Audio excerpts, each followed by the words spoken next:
I was a sergeant in the U.S. Army and getting out from the military when President Bush ordered more troops into Iraq in 2003. I had just returned home to Austin, Texas when I was summoned into my local National Guard unit. It told I was being recalled to the Army, but the unit was tasked out to deploy to Iraq was already out. I was not part of the unit yet, so the commander offered me a waiver to deploy with a government contractor, Halliburton. I knew that I would make more money as a contractor, so I took the offer. Not long after arriving at Kuwait, Camp Doha, I began working with the operations team overseeing logistics affairs. We would oversee the daily convoy of supplies between Kuwait and Baghdad, a route riddled with IED incidents, small arms skirmishes, and almost constant breakdowns of Army and civilian vehicles. Because I was a saw gunner in the 1st Infantry Division while in active duty, and was technically still in the Guard, I was often in the convoys manning a mounted weapon that accompanied the mostly civilian convoys. During these runs, we had a few strange encounters in areas south of Baghdad, known then as Camp Babylon, occupied by French troops, but then designated an archaeological site for obvious reasons. Camp Babylon was set up in an area that was said to originally be inhabited by the famous Tower of Babel. Indeed, there are ruins here that did look like a massive structure once stood at that spot. I had 2 strange incidents happen to me while passing through there. The first incident seems a bit benign, but sets the mood for the second. We were passing through Camp Babylon in the afternoon one day when our convoy took small arms fire. The standard operating procedure at the time was to stop the convoy and return fire. This was because in the past, such incidents ended up being a lone gunman attempting to scare the convoy into running into IEDs on the road. Because of this, our orders changed to stop the convoy, dismount, return fire. While engineers looked for explosive devices on the road, we scanned the horizon for enemies. Nothing. They most likely fled immediately. However, the ruins around Camp Babylon were alive with shadow figures. They seemed to move about the area. Several times we would spot the figures, but they would immediately disappear. The contractor, lying beside me with his weapon, commented, "How odd that we are in the shadow of Babel, fighting the supernatural." I didn't respond, but knew he was a Mason, high up one at that, who was really into the arcane aspects of Babylon. I didn't feel at the time that much was supernatural, but suddenly these shadowy and bizarrely small figures did seem so, and they darted about the structure. Once the road was deemed clear, we continued on to Baghdad. The second incident occurred about a month later.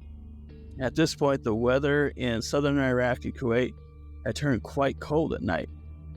During this encounter, we had just completed the fly run to Baghdad and were returning back to Camp Doha and Kuwait when a vehicle in our convoy broke down. Once again, we found ourselves right at Camp Babylon. While the Army mechanics took a look at the vehicle and the rest of us took up fighting positions around the area, strange things began to occur. It started with a strange light bobbing in the desert. Thinking it was a person with a flashlight, we used night vision goggles to watch and check it out. It was simply a glowing ball of light moving toward a set of ruins. After the initial contact with the light, a few of us had moved forward away from the convoy to see what the source was. After seeing it was self-contained and not a person, we were a bit alarmed. Then we heard a sound that I will never forget. A long wailing began from one of the ruined structures, foundations not far away. It sounded like a woman in agony, mixed with loneliness. On and on the sounds went while we huddled in the cold and dark, wondering what the hell we were listening to. With our goggles equipped, we used our flashlights to spotlight the ruins. If you've ever done this, you'll know that a normal flashlight with night vision goggles looks like a massive beam of light. We scoured the area, but no source of the wails or the ball of light were seen. About this time, we were told via radio that the vehicle was repaired and ready to roll, so we decided to return to the convoy. I was slinging my saw over my shoulder when I noticed my contractor partner was staring at the ruins in horror. He was frozen. I shook him and he snapped out of his stupor, quickly leaving the area with the rest of us. Once we were back at the camp and it was pleasantly daylight the following morning, several of us were chatting about the encounter at Camp Babylon before our daily operations briefing. It was then I remembered the terrified expression on the face of the contractor, so I asked him about it. He was still obviously traumatized by the event, but managed to explain that as we were leaving our position on the sandy hill, he saw a tall, dark figure standing beside the ruins. It was watching us as we were looking for it. He said that he felt an instant wave of despair hit him, and thought he was going to die. He didn't remember leaving the area. His next memory was in the Humvee heading back to Kuwait. I now write nonfiction books about haunted places for Lewin Publishing, and have visited hundreds of reputedly haunted spots. But I'll never forget the wailing figure at the ruins of Babel. It's also worth noting that when I related this story to some of our Pakistani employees at Camp Doha and Camp Arfan, they were quite horrified. One of them, a translator we called Artie, said we had encountered a jinn, or a damned spirit, and we were lucky to be alive to tell the tale. That's intense. Yeah, war is so scary. Then you have that. Yes, you have shadowy figures. You have, this jinn or whatever it was. That would be very difficult to deal with. just to see. Looking over the landscape and seeing all those shadow figures, that had to be terrifying. Yeah, I think what makes it even worse is he described them as being very small, like almost like a childlike size, darting between the structures. I'm sure that stuff like this happens all the time, but a lot of people just don't come forward with it in war.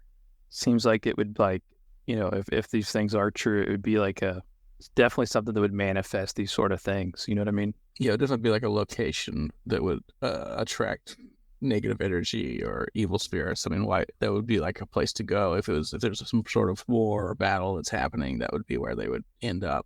It's also, it makes sense that military, soldiers would dismiss these things or not tell, though we still end up finding out these stories, even going back to, stories from Vietnam and things like they would hear.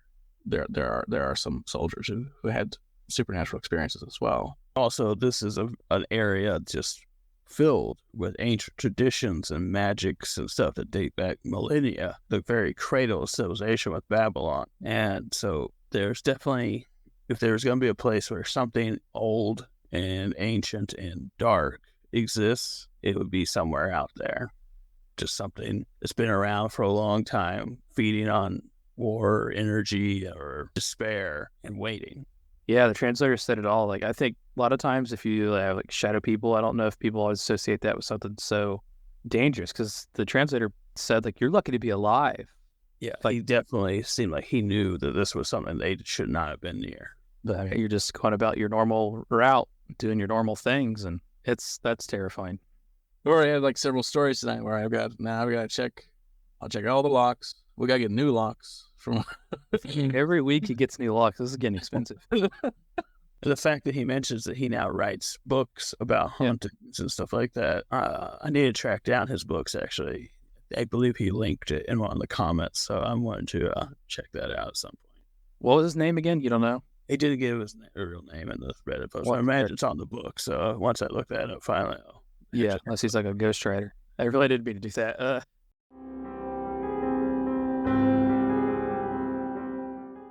Jeff Townsend Media. CG, good night. And the question is, do I stay here? Will you be back? Are you gonna come back? Will you be back?